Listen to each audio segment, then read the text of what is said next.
First Minister's questions, and Parliament will resume. There we have it, a slightly barbed ending there to the what was meant to be perhaps a touch of festive spirit. We did get the view from the mountain, though, Edward Mountain, reminding us that forestry is for life, not just for Christmas. I think actually Nicola Sturgeon, perhaps she was reflecting something in the domestic situation. She disclosed, I believe, on social media that there had been something of a dispute between herself and her husband Peter Murrell on the subject of Christmas decorations. They can just bring tension all around. I'm sure it's all sweetness and light in the homes of my two contributors here, Ian McWhirter and Jeff McKeon, and thanks very much for joining us. We'll get to the Christmas bit, but there wasn't an awful lot of it, Ian. Was there a big kicking on the police budget, first of all? No, there wasn't a great deal of Christmas cheer, and I think you got an indication there from the First Minister that she felt really that wasn't the right spirit in which to conduct this. Yeah. But, this is obviously going to happen. They produced the Auditor General's report suspiciously late. It was in the political cycle. Yeah. Naturally, people are going to. Kes Dugdale's gag was quite good. You're going to read it an hour, but why did you take a week? Type of thing. A week to consume it. But I mean, she said, well, MSPs have plenty of time to read it, an hour and a half. Nevertheless, if you produce a highly controversial report like this in the dying days of a political session, a parliamentary session, people are bound to say you're just trying to bury it, you're putting it out with the trash. Yeah, Jennifer, she responded, the First Minister responded by saying, well, you've had a chance to question me here, and certainly she got very intense questioning from both Labour and Conservative. She certainly did, but quite right too, because, I mean, just this week we've seen these new revelations about people being left in vans. We cannot have people left either dead in vans or dying in ditches because of the cuts that have been made. Yeah, and it segues, doesn't it, Ian, into the wider question of the budget. Indeed, Absolutely, the questions were about the Scottish Police Authority, but it got very quickly onto the subject of budgetary matters. £329 million cut. Kezia Dugdale shouting stop the cuts, Ruth Davidson saying that there should be further money for the police. Where are we on the budgetary matters? Well, I think the architects, of the 2016 Scotland Act will be well pleased with what's happening now, because we see how fiscal constraint, the cuts, have now been repatriated. It's much more difficult for the First Minister now to blame Westminster because she has these tax-raising powers at her disposal. Hence we have her saying, being accused of resorting to Westminster bad. It is more difficult. Obviously, there are spending constraints still because the Barnett formula is still important in terms of Scottish spending. Nevertheless, the mere fact that these tax powers are being repatriated to Scotland does mean the responsibility for cuts seems, at any rate, to lie with the Scottish Government. But I'll stay with you for a moment. Nicola Sturgeon got her own back on a tax issue, reminding the Chamber that the Scottish Police Scotland were the only ones in the whole of the UK that had to pay VAT, and that the UK government had manoeuvred a way out of it for an area in England that ended up in central government control, that being the reason for VAT being applied. Yeah, a curious anomaly that will have to be addressed. She went for it really hard, didn't she? 25 million, which is somewhat less than this £190 million shortfall that the Auditor General appears to have identified in the Police Scotland budget. But again, this is a problem that the government's going to face more and more in future.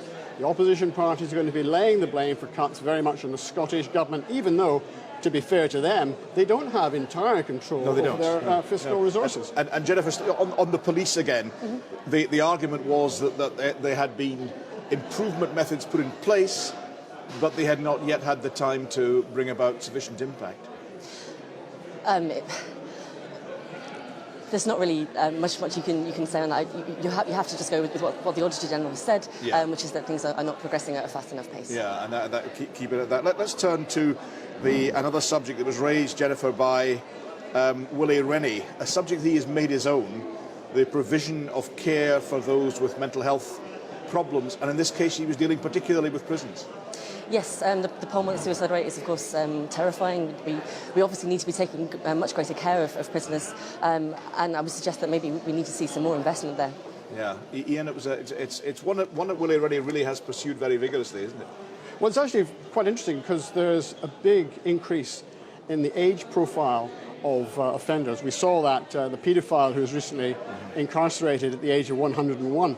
And this is happening increasingly in Scotland as a lot of these historic cases of abuse are dug up from the past, and elderly offenders are now finding themselves in jail. Now, it's extremely difficult to manage their multiple health problems. Mental health is a particular issue for the elderly, and it's going to put incredible resources, great strain on the resources of the prison system. Is it possible on budgetary matters, on this question of mental health, the Liberal Democrats are very keen on further resources being targeted to that, a redrawn strategy? Could that be one of the hooks that they try to dangle from a government perspective to get the Liberal Democrats to back their budget?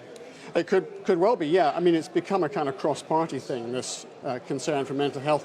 We've never really seen that before, but in the 2016 elections, almost every party said mental health neglected.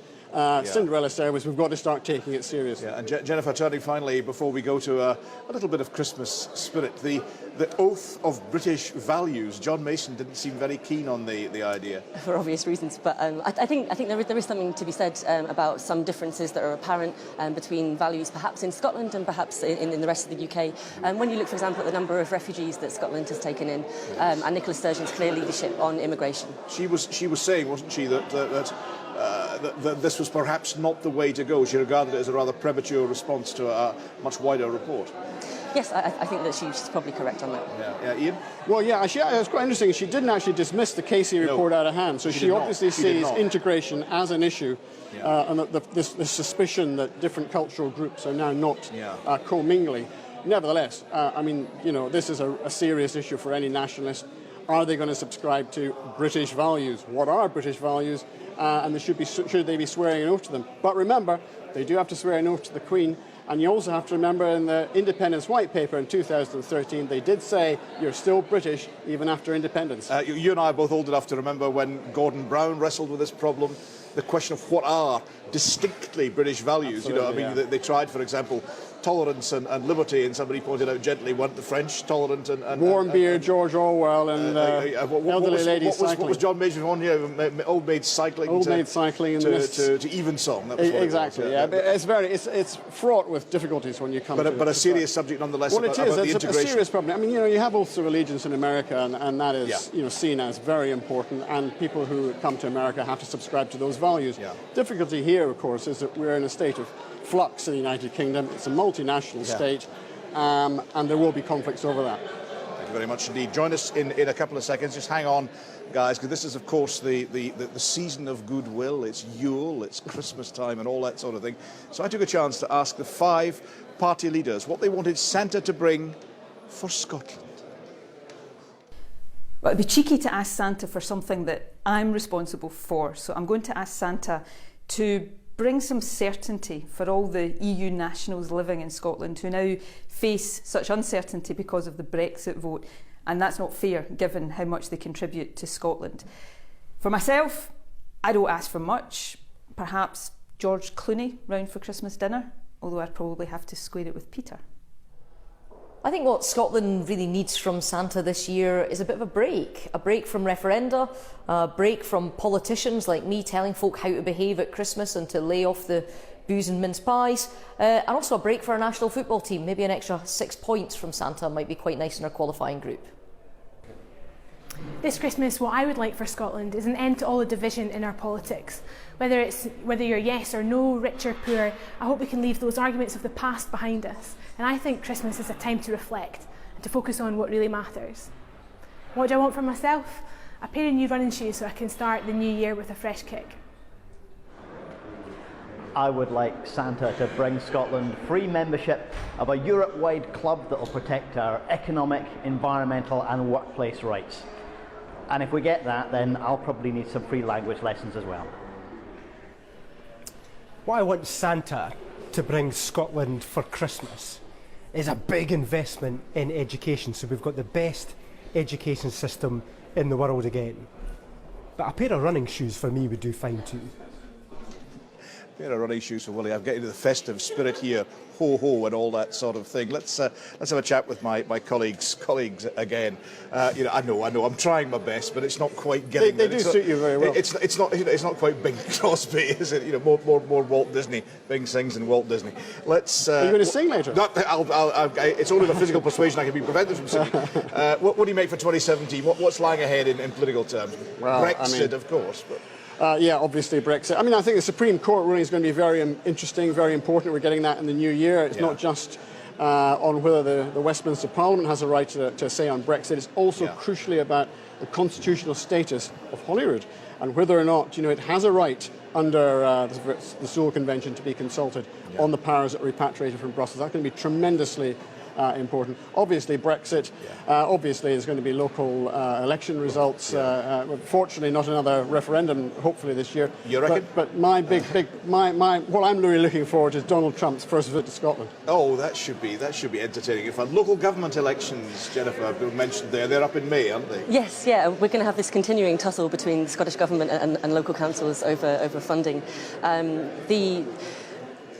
At the moment, we see in Aberdeen that we still have this ongoing crisis with public sector recruitment, particularly in teaching. So it will be interesting to see, as the budget comes forward, what happens with that. So the budget playing large in the local government elections in May as well. Of course, when you look at tax rises, people always want better public services, but they don't necessarily want to pay any more tax. They want somebody else. They know exactly who they want to pay. And we'll get the full income tax powers devolved in 2017 from the 2016 Scotland Act. How do you see that budget working out?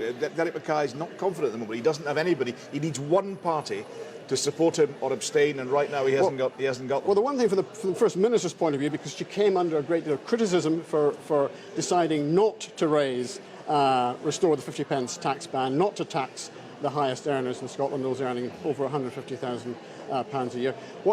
And she was criticised very much from the independence movement for that, not least from Labour. But I think now that the Tories are the opposition, things are slightly easier for her, because it's now clear that the tax changes that they did introduce, the non-uprating of the threshold for 40,000 for higher rate tax, has actually led to an increase in tax on the better off. And the Tories are actually focusing very much on that. That'll continue, I think, in the new year. So she'll be under less pressure, I think, about tax than might appear at the moment. Jennifer, Derek Mackay is adamant he ain't going to shift on tax, so you'd have to be offering something on spending. Doesn't look like being a deal with the Tories, doesn't look like being a deal with Labour. Both the Greens and Liberal Democrats are being stubborn at the moment as well, aren't they? Well, as you say, perhaps issues over mental health could bring the Lib Dems on board. That's a possibility, Ian? Yeah, it's a possibility. I mean, I don't think there's a serious risk of them falling out with this. They sound pretty against. If you look at the demands they're making, you'd be expecting them to say, OK, well, we're not going to support you unless you actually tax the rich, unless you put your money where your mouth is, restore the 50 pence tax ban. You've got the powers to do it. Why aren't you doing that in future? The Greens, but they're not going to do that. The Greens, possible deal? Well, that's what I was saying for the Greens. Yeah, I think, for the Greens. Because remember, the Greens could theoretically, this won't happen, but they could theoretically bring down the government, because Nicola Sturgeon did lose her absolute majority. That was the one significant consequence of the 2016 parliamentary elections. Thanks very much indeed, both of you, for joining me. I'll just keep the silly antlers on for a little bit, because we're coming to the close of the programme. Obviously, now. Obviously, it's a wonderful time of year. Have a tremendous Yule. I hope that Dundee United thrash St Mirren in the game. No. Beat them gently. From me, Brian Taylor. Toodaloo the new.